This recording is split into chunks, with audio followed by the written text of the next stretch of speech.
Hey guys, tonight we begin with something a little darker, a time of plagues, punishments, and pottage. We're diving into what life was really like during the Middle Ages. Forget the castles and chivalry Hollywood sold you.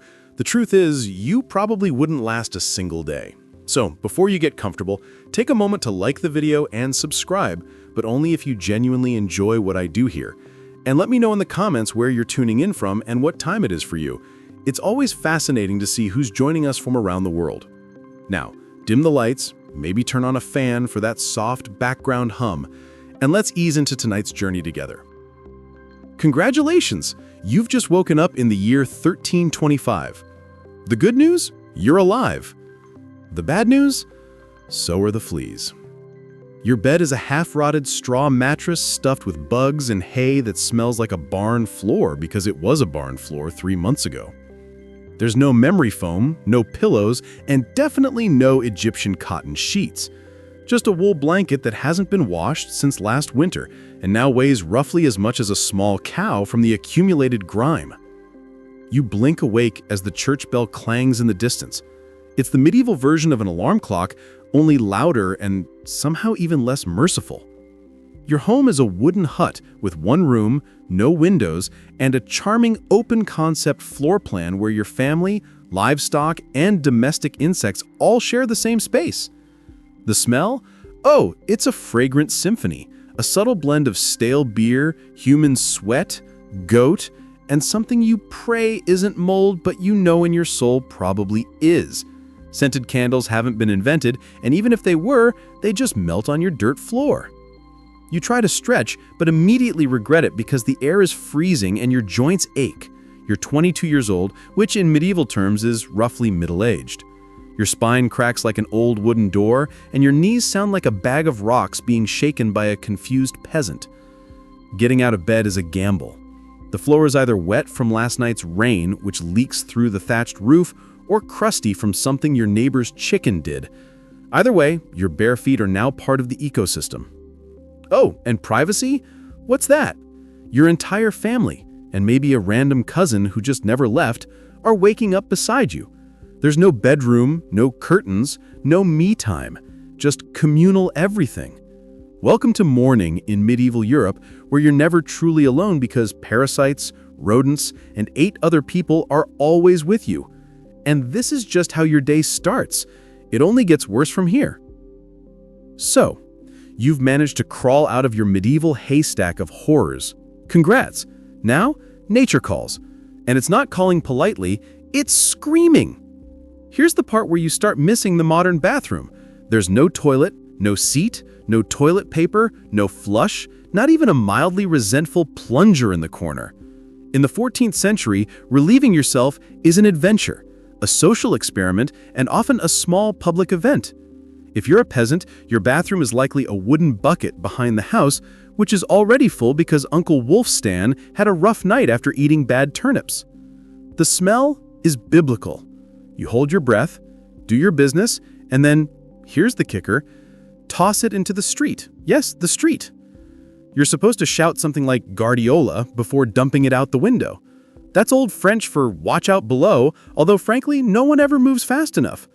Streets in medieval towns are open sewers, a charming river of human waste, animal droppings, and mystery liquids you'd rather not examine. If you're lucky enough to live in a town with public latrines, congratulations! You get to sit shoulder to shoulder with strangers in an outhouse where privacy is a myth and ventilation is a cruel joke. You might make small talk, but try not to breathe too deeply. Toilet paper? Never heard of it. Most people wipe with straw, leaves, rags, moss, or if they're feeling especially indulgent, a scrap of wool. Sometimes nothing at all, which might explain why handshakes weren't popular yet. And if you're in a castle, surely it's better, right? Well, sort of. You might have a wardrobe, a hole in the wall that drops your waist directly into the moat. Great idea, except that your enemies know this. And yes, attackers sometimes climbed in through the waist chute. Talk about entering through the back door. So whether you're a farmer or a baron, medieval toileting is a humiliation ritual. It's cold, it's public, it's dangerous, and it's never not disgusting. One slip on a whetstone path and you're face first in humanity's leftovers. And you still haven't brushed your teeth, but we'll get to that next. You survived the toilet. You deserve a reward, right? Maybe a nice breakfast, something warm, delicious, comforting. Sorry, this is medieval Europe. Nothing is comforting here.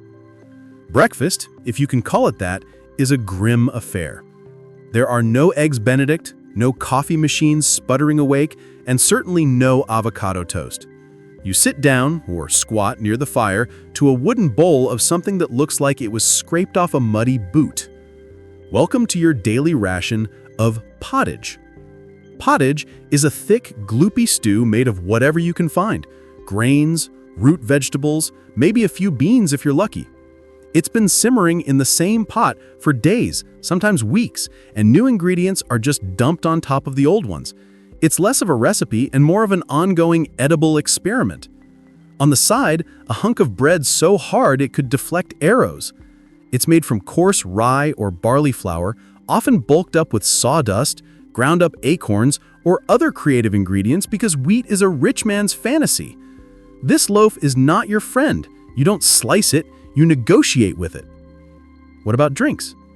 You're not sipping orange juice or an oat milk latte. You're drinking beer. Yes, beer. At 6 a.m. Why? Because the water is teeming with parasites and filth. So you start your day with weak ale, low alcohol, high survivability. Kids drink it too. No one's happy about it, but at least it won't kill you immediately. Want some meat or cheese? Dream on. That's for Sundays and saints' feast days, and only if your Lord is feeling generous. Most peasants don't eat meat more than a few times a year. As for fresh fruit, only when it's in season and not already fermented into wine. And don't even think about spices unless you're royalty. A pinch of pepper costs more than your monthly wages. Salt is valuable enough to be locked away. So you chew your gritty bread, gulp your medieval beer, and try not to think about the rat that may have nibbled your porridge in the night. Breakfast doesn't energize you, it just happens to you. And now that you're properly underfed, it's time to work like your life depends on it. Because it absolutely does. So you've eaten your sad medieval breakfast, and now it's time to get dressed. Not that it'll help. Your wardrobe consists of exactly one outfit. One. It's a rough wool tunic or linen shift that you've worn every day for months, possibly years. There's no such thing as seasonal fashion. There's just wear this until it disintegrates or gives you a fungal infection. Underwear? Optional. If you're lucky, maybe a linen undertunic. If you're not, well, you're going commando under layers of scratchy, sweaty wool. All lovingly stitched together by someone who probably had no idea what a seam was supposed to look like. There's also no washing machine, no soap, and absolutely no dry cleaner in sight. So your clothes are stained, stiff, and scented like a compost pile that's been left to marinate in a pigsty. Even if you wanted to wash them, it's not easy. You'd have to haul water from a river or well, heat it over a fire, scrub your tunic on a board with ashes or lye, and hang it in the sun, which is out approximately 3 days a year. And don't get me started on shoes. If you own any, they're made of untreated leather, barely stitched together, and offer as much arch support as a banana peel. Most peasants just go barefoot, through mud, through dung, through medieval landmines, aka sharp rocks and disease puddles. All this means one thing. Your skin hates you. You itch constantly. Fleas, lice, and bedbugs live rent-free on your body. Everyone has those. Nobles, lousy monks, itchy children, walking insect farms. No one escapes. You'll be scratching your armpit with a wooden spoon while chatting with the local priest, and no one will even bat an eye.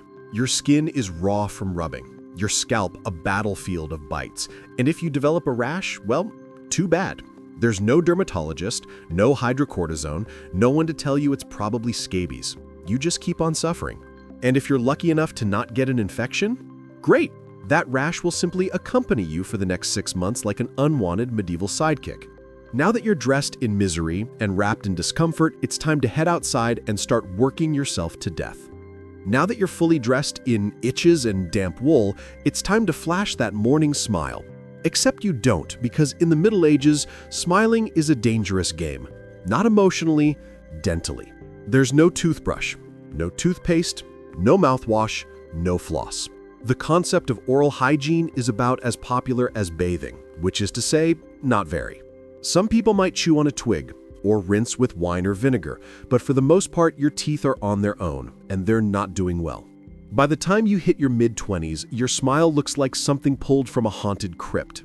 Cavities are rampant, gums are swollen, and those aren't just food stains on your teeth, that's decay. You have more rot in your mouth than a medieval root cellar. Sugar, while not yet everywhere, is becoming more common among the rich. Imported at great cost, mostly used in small cakes or to show off wealth. If you're a noble, congratulations, you get to rot your teeth faster than the peasants. If you're poor, you'll do it slowly over time with fermented bread, gritty porridge, and years of hard chewing. Toothaches? Get used to them. They're like medieval weather, always there in the background. The kind of pain that makes you consider praying, drinking, or pulling the tooth out yourself with a pair of pliers. And that's not a joke, that was the actual treatment. Dentists didn't really exist, but barber surgeons did. Yes, the same guy who cuts your hair is also pulling your molars out by candlelight with an iron hook and zero anesthesia. Infected tooth? Hope you like fevers. Because without antibiotics, it can easily turn into sepsis and kill you from a toothache. That's right, the same thing that sends us to a pharmacy today could be your funeral in the 1300s. And there's no relief on the social front either. Kissing? Good luck. Halitosis, bad breath, is everywhere. If you're single, you're not judged by your smile, you're judged by your land and your livestock. In short, your mouth is a battlefield, and it's losing the war. Now that your teeth are throbbing, let's head outside, because your real job, the one that will break your back, is just getting started. Time to head to work, except there's no office, no desk, no coffee break, and no chance of promotion. Your job, if you're like 90% of the population, is simple. Don't die while laboring for someone else's comfort. You're a peasant. Congratulations. That means you work the land that belongs to a lord who probably doesn't remember your name. You rise with the sun and stop only when it disappears behind the trees. Your tools? A wooden hoe, a rusty sickle, and whatever bones are still intact in your body. There's no such thing as a weekend. There's no clocking out. There's only sunrise to sunset, 6 days a week. Sunday is off, but only if you're harvesting, fighting off raiders, or praying feverishly for your infected toe to stop turning black. The work is brutal. Fields are plowed by hand or with oxen, if you're rich enough to afford one. You dig ditches, sow seeds, pull weeds, and carry water until your spine begins to resemble the letter S. No one cares if you're tired. No one's asking how your mental health is doing. If you're a woman, surprise! You don't just do field work. You also care for children, clean, cook, spin wool, feed animals, and pretend your husband's lice infestation isn't slowly migrating to your side of the bed. Children? They start helping out around age 5. No school, no toys, just a tiny wooden rake and a dream of one day not dying of the flu. And if you're one of the few who isn't a farmer, maybe you're a blacksmith, a tanner, or a cooper. Great! You still work with fire, chemicals, or animal guts all day in poorly ventilated sheds. The pay? Basically survival. The perks? Occasional bleeding. Break a bone? Too bad. Get a fever? Drink some warm beer and keep going. You can't afford to stop, not even for a day. Because if you don't work, you don't eat. And if you don't eat, well, medieval Europe has a solution for that. It's called being replaced. So you grip your shovel, ignore the blisters, and keep digging. Because in the Middle Ages, your job isn't a career. It's a slow-motion endurance test. Now that your back is on fire from laboring in the fields, let's talk about the weather. Because in the Middle Ages, temperature is less about seasons and more about ongoing punishment from the sky. Let's start with winter. There's no insulation, no central heating, and no weatherproofing. Just wooden walls with gaps you could throw a chicken through. Your windows are covered with cloth, not glass. The fire in the hearth? Nice in theory, but you don't have enough wood fire to keep it going because wood is expensive and gathering it from the forest is sometimes illegal. Yes, you can be executed for picking up the wrong stick from the wrong forest. You bundle up in your one damp wool tunic, huddle near the dying embers, and still wake up with your nose frozen. Your feet are permanently cold, often damp. Your fingers so stiff they feel like tiny medieval popsicles. Frostbite isn't diagnosed, it's just called bad luck. Now, fast forward to summer. Sounds better, right? Wrong. In summer, your home turns into a clay oven. There's no fan, no cross breeze, and absolutely no deodorant. You sweat through your layers, but you can't remove them because showing too much skin is scandalous and also invites sunburn, insect bites, and social judgment. The flies are out in full force, attracted to your unwashed body and the smell of last week's goat stew that's still fermenting in the corner. Mosquitoes buzz by your ear while you sleep, assuming you can sleep through the sound of your neighbors yelling and babies crying. In the fields, the sun bakes you. No sunblock, no hat unless you fashion one out of straw like a desperate scarecrow. And the worst part? You still have to work. Heat stroke is just called taking a bad turn. So you're either shivering in your own hovel wondering if your toes will make it to spring, or you're sweating through your only pair of socks while your thighs chafe into oblivion. And the one thing that never changes, no matter the season, your clothes still itch, your food is still terrible, and your next job is still waiting. Welcome to climate control, medieval style. There is none. Feeling thirsty? Need to freshen up? Want to splash a little water on your face to wake up from this damp fever dream of a life? Too bad. In medieval times, water isn't your friend. It's trying to murder you quietly. Let's start with drinking. The nearby stream looks fresh, bubbling, and clear like something out of a fantasy movie. But spoiler alert, it's not. Upstream, someone just dumped a chamber pot into it. And if not that, then a dead pig is probably decomposing in it. Parasites, bacteria, and the entire microbial army of medieval Europe are waiting in every sip. That's why people drank beer. Yes, beer, even children. But before you imagine medieval kids doing keg stands, understand that it was small beer, weak in alcohol, strong in survivability. Brewing boiled the water, so it was safer than whatever flowed through the town ditch. Wine was another option if you were rich enough to afford it and unconcerned with functioning properly before noon. What about bathing? Surely water was used for cleaning. In theory, yes. In practice, absolutely not. See, back then people believed bathing actually opened your pores and let the disease in. That's right, washing yourself was considered medically risky. You were cleaner apparently if you never removed the protective layer of filth caked onto your skin. Communal bathhouses did exist, but they quickly gained reputations as places for gossip, scandal, and sometimes full-on medieval extracurriculars, so naturally the church got involved and shut many down. Even if you did want to bathe, it was a full production. You'd have to fetch water from the well, boil it over a fire, fill a wooden tub that leaked, and then pray no one else in the house used it before you, or worse, after. And rainwater? Collected in open barrels where birds poop, insects breed, and moss thrive. Sounds refreshing, doesn't it? So, whether it's going in your mouth, on your body, or onto your crops, water in the Middle Ages is less of a life source and more of a gamble. One wrong gulp and you're spending your final days sweating in a straw bed, clutching your stomach and contemplating all your life choices. Next time you sip tap water, raise a glass for our ancestors. They didn't have the luxury of hydration without hazard. So you drank the water. Or maybe you didn't. Maybe you just stubbed your toe on a rock shaped like disappointment. Either way, you're sick. You need help. You need a doctor. Too bad you live in the Middle Ages, where medicine is really just polite torture with a theology. After a long day of labor, lice, and leeches, it's finally time to eat. You shuffle back to your hovel, stomach growling, ready for the one joy left in life: a warm meal. Bad news, your meal is probably trying to kill you. Let's begin with the basics. Food preservation doesn't really exist. There's no fridge, no freezer, just salt, smoke, or the hope that winter air keeps things fresh. Your meat, if you're lucky enough to have any, has been hanging for days, covered in flies, marinated in questionable brine, and possibly shared with a rat or two. Bread is the cornerstone of the medieval diet, but even that isn't safe. In bad harvest years, desperate peasants bulk it up with bark, sawdust, or even clay to make it stretch. And if it's rye season, there's a bonus: ergot, a fungus that causes convulsions, hallucinations, and sometimes death. It's like eating bread laced with LSD and tetanus. Vegetables? Only if they're in season. And you know what's always in season? Turnips. So many turnips. Boiled, mashed, or floating in pottage, which, if you remember from Chapter 3, is basically a hot swamp of mystery ingredients that's been simmering since your great-grandfather's funeral.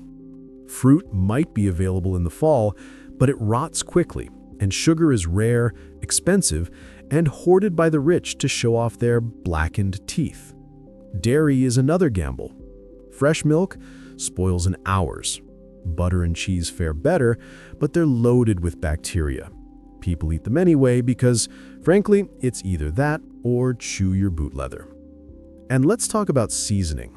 Spices like pepper, cinnamon, or nutmeg, worth more than gold.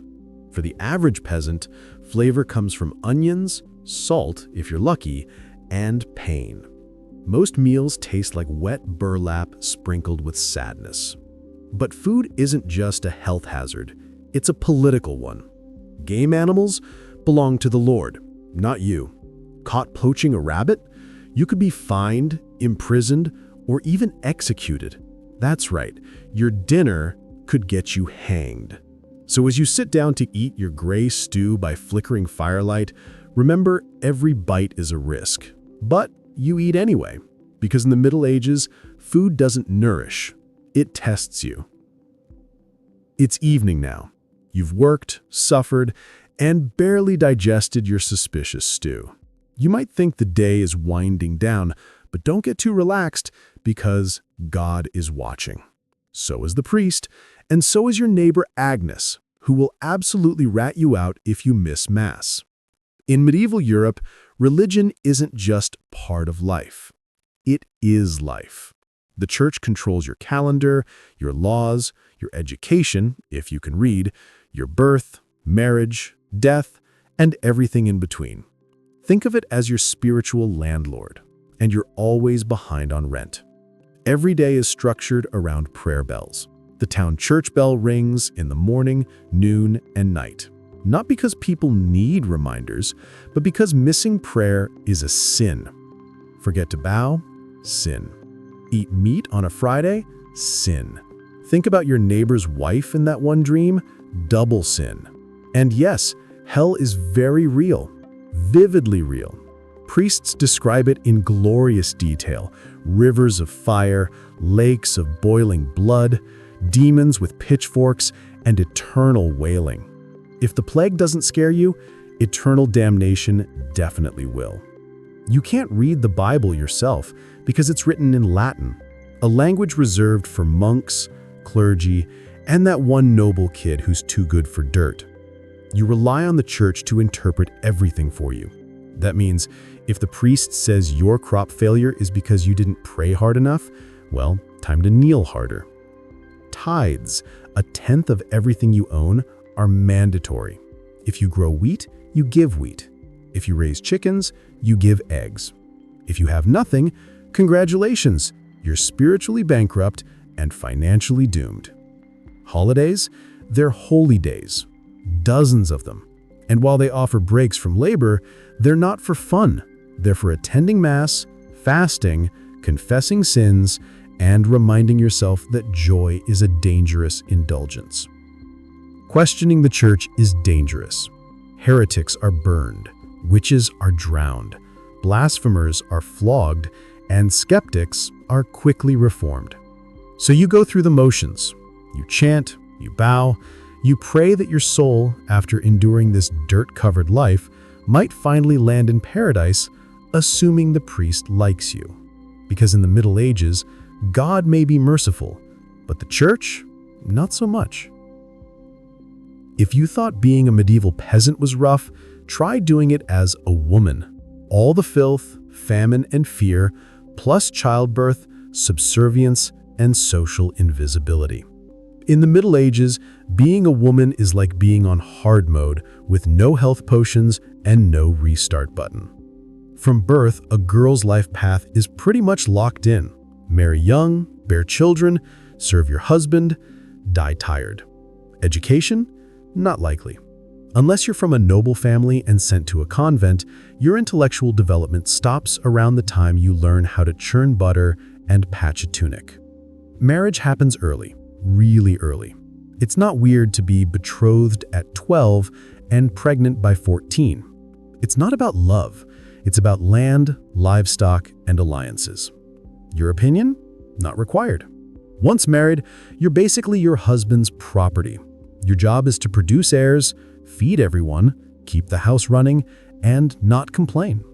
because complaining might get you branded a nag or, worse, a witch.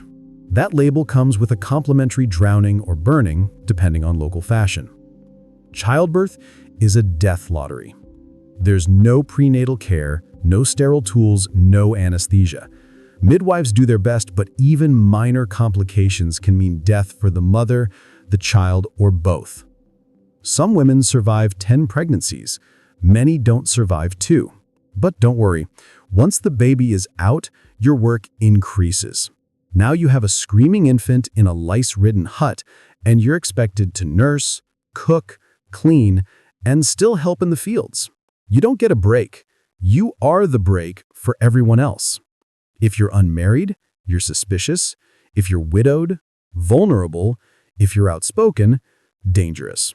Women who didn't conform were often accused of witchcraft, especially if they had herbal knowledge, a strong personality, or just looked at someone funny on a rainy Tuesday. Even in the church, your role is limited. Nuns lived under strict rules: no speaking without permission, no freedom of movement, and your spiritual worth always ranked below men. In short, if you're a woman in the Middle Ages, you're expected to endure, obey, reproduce, and suffer in silence, ideally while smiling, because even in a time of universal suffering, women were somehow expected to suffer gracefully. So far, you've battled filth, famine, social injustice, and possibly a goat. But just when you think your day can't get any worse, here comes violence, loud, bloody, and often completely acceptable by medieval standards. Let's be clear, the Middle Ages were not peaceful. The idea of law and order mostly meant hope the local lord isn't in a bad mood. Violence is everywhere, in the home, in the streets, on the battlefield, in church disputes, and sometimes in line at the communal bread oven. Crime is common, punishment is brutal, and justice is more performance art than protection. Steal a loaf of bread? You could lose a hand. Accused of lying, your tongue might be pierced. Gossip too much? Meet the scold's bridle, a metal mask strapped to your head with a bar in your mouth, for correction, of course. Let's say you're accused of something serious: heresy, theft, witchcraft. How do you prove your innocence? By being tortured, obviously. Welcome to trial by ordeal. One version, you stick your hand in boiling water to retrieve a stone. If it heals without infection in 3 days, you're innocent. If not, you're guilty. Another option, you're tossed into a river. If you sink, you're innocent and probably dead. If you float, you're guilty and will be punished anyway. It's like a medieval game show where the prize is survival and the host is actively rooting against you. And if you're sentenced to death, that's a public event. Executions are performed in front of cheering crowds. Hangings, beheadings, burnings. Sometimes people bring snacks. It's the medieval equivalent of cable TV. Domestic violence? Completely normal.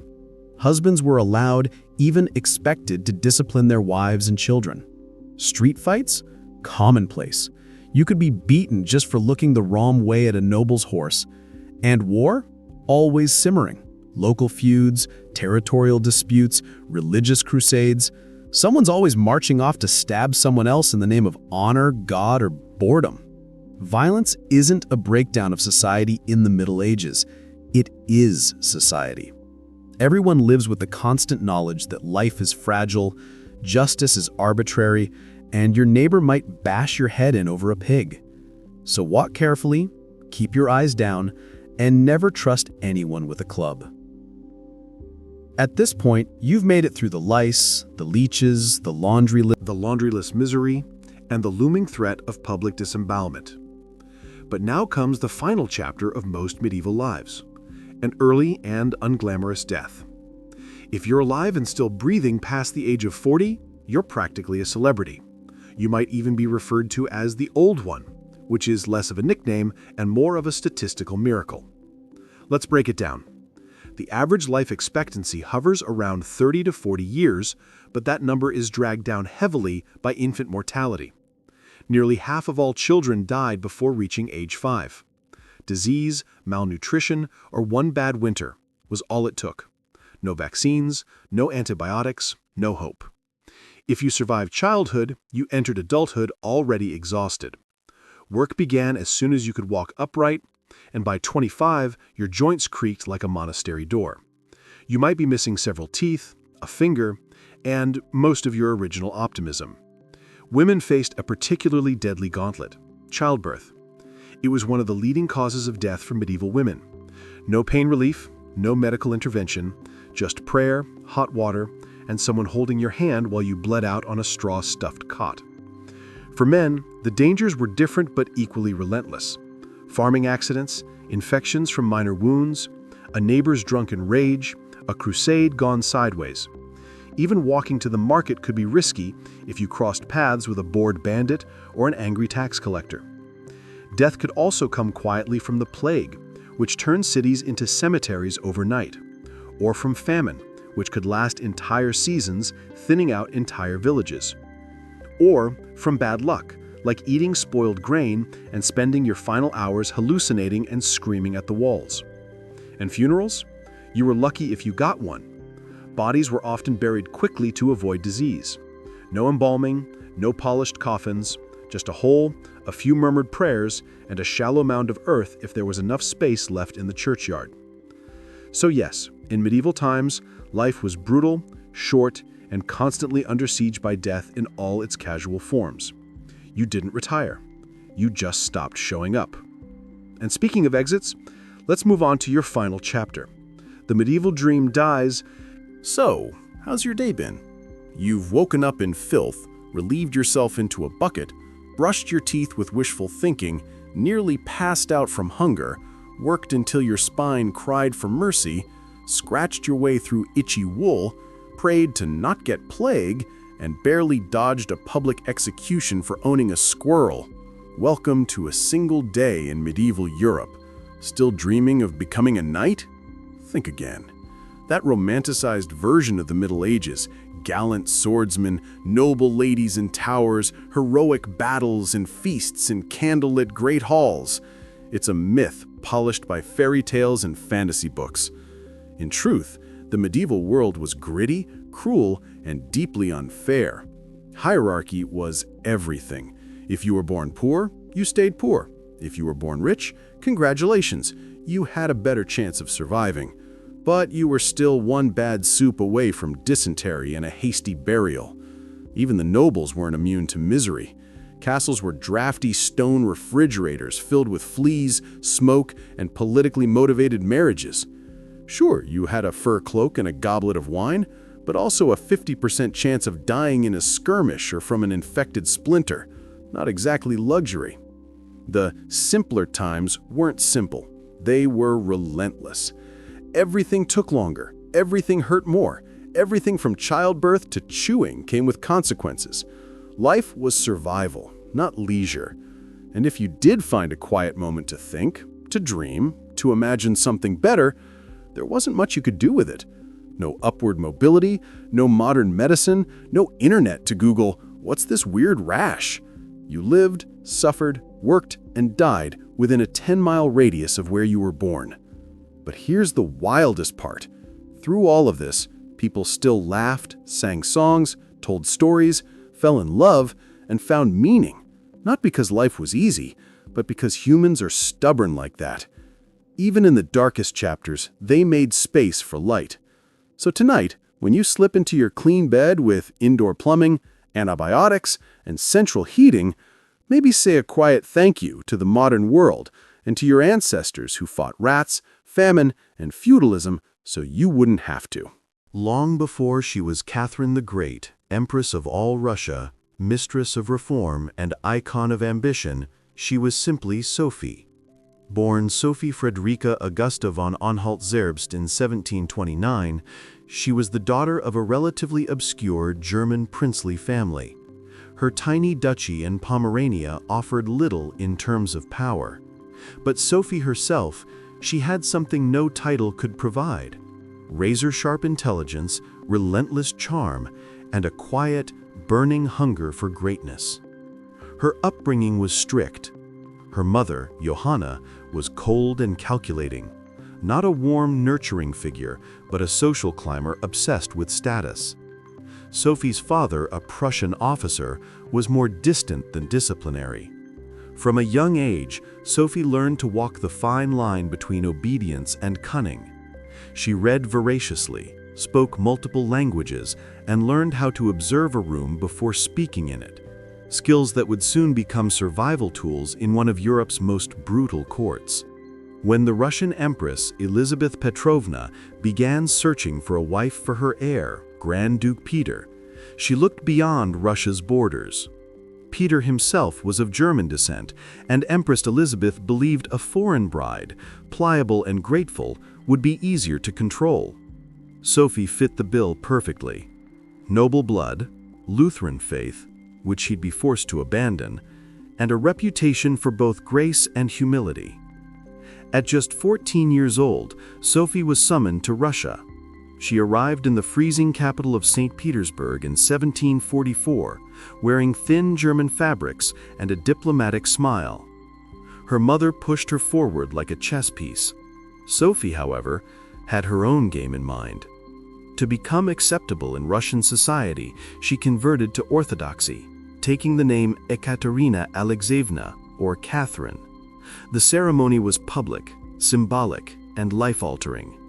She wasn't just changing religions, she was burning the bridge behind her, stepping into a foreign empire with no way back.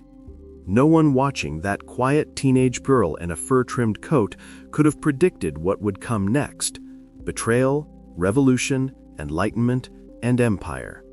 But from the moment Sophie stepped foot in the Russian court, she stopped being a pawn and began planning how to become a queen. Catherine's marriage to Grand Duke Peter was meant to secure her place in Russian royalty. But from the very beginning, it felt more like a cage than a crown. Peter, heir to the Russian throne, was not the dashing prince of fairy tales. Awkward, immature, and obsessed with toy soldiers, he was far more interested in playing war games in his chambers than governing an empire or showing affection to his new wife. Some accounts even suggest he refused to consummate the marriage for years. He idolized Frederick the Great of Prussia and resented the Russian court that had adopted him. In contrast, Catherine embraced Russia with a fierce determination. She learned the language, studied its history, and memorized Orthodox rituals. She wanted to belong. Peter wanted to escape. This mismatch wasn't just emotional, it was political. The Russian court was a viper's nest of gossip, paranoia, and brutal power games. Empress Elizabeth still ruled with absolute authority, but her health was in decline. Everyone knew a transition was coming, and everyone had an agenda. Catherine was watched constantly. Her letters were read, her friendships monitored, and her every move scrutinized. She couldn't trust her husband, her mother, who was still whispering in her ear on behalf of foreign interests, or even her servants. In this world, alliances could turn into accusations overnight. But Catherine was no fool. She learned to play the court's games, quietly cultivating allies in the shadows. She charmed military officers, made friends with scholars, and developed a reputation for dignity and restraint, a stark contrast to her husband's childish tantrums and open contempt for Russian traditions. Behind closed doors, Catherine began reading Enlightenment thinkers like Voltaire and Montesquieu.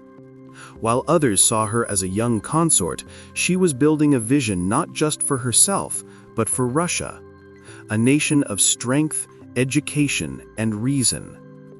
But there was one problem. The longer Peter lived, the longer Catherine remained in limbo, a powerless wife to a man unfit to rule. So she waited, observed, and planned. She knew the Russian throne wouldn't be inherited, it would have to be taken.